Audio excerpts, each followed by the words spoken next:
dhariyat, the scatterers. With the name of Allah, the most gracious, the ever merciful.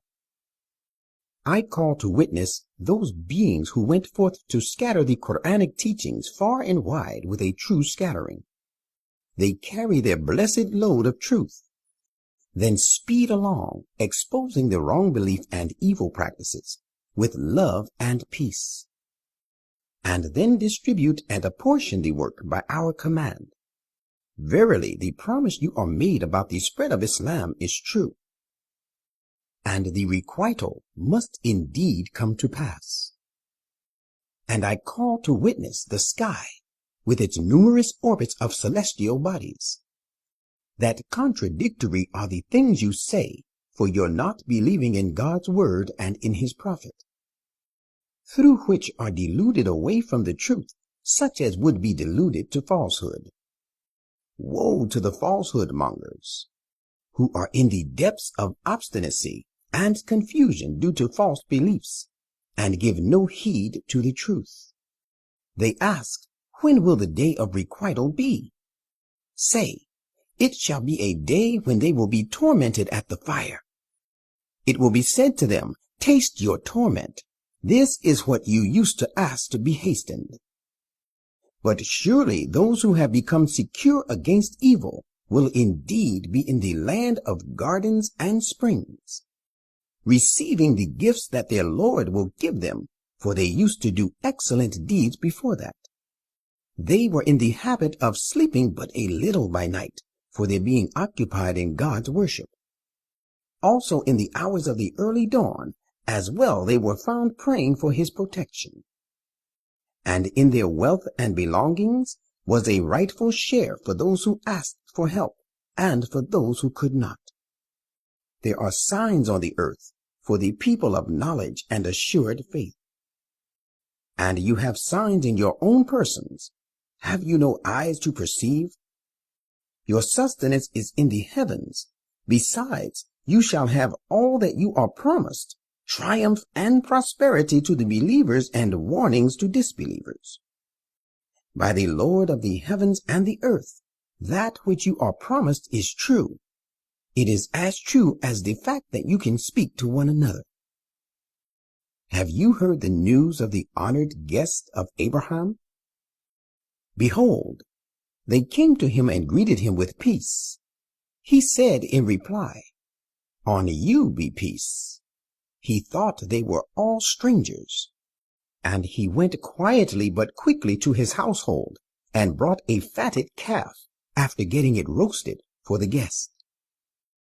And he placed it before them. Seeing their hesitation, he said, will you not eat? When they did not eat, he felt afraid of them. They said, have no fear. And they proclaimed to him the good news of the birth of a son who would be blessed with knowledge. Then his wife came to him extremely embarrassed.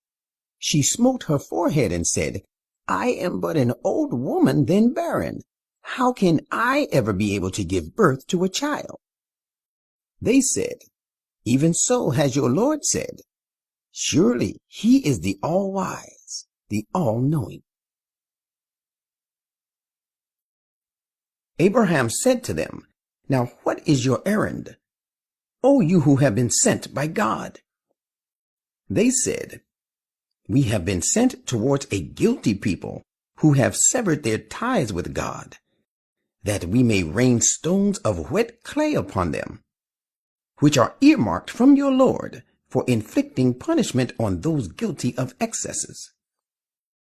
God says, then it came to pass, we brought forth all the believers who were there in that township to keep them safe and secure. But in fact, we found there only a single house of those who had submitted to us, and that was the house of Lot.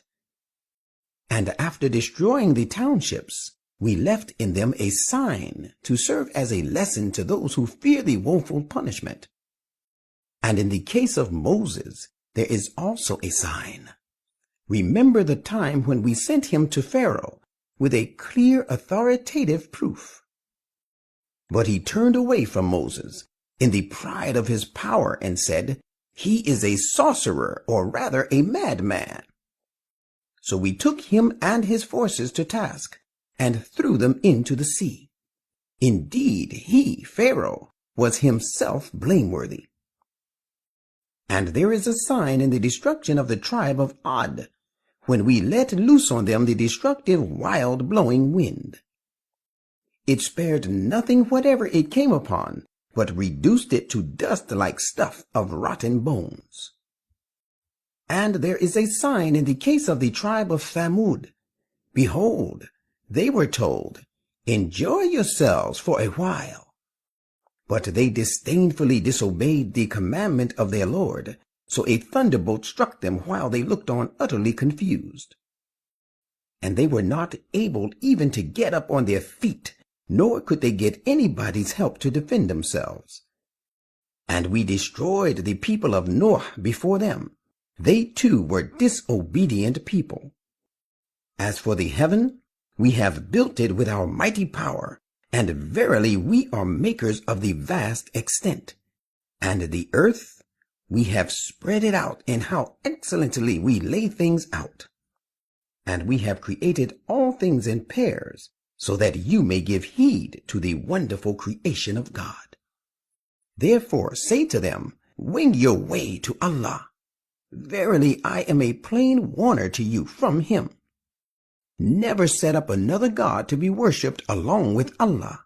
Surely I am a plain warner to you from him." Even so, no messenger came to their predecessors, but they said, "He is a sorcerer, or rather a madman." Have they bequeathed this way of saying things to one another? The fact is, they themselves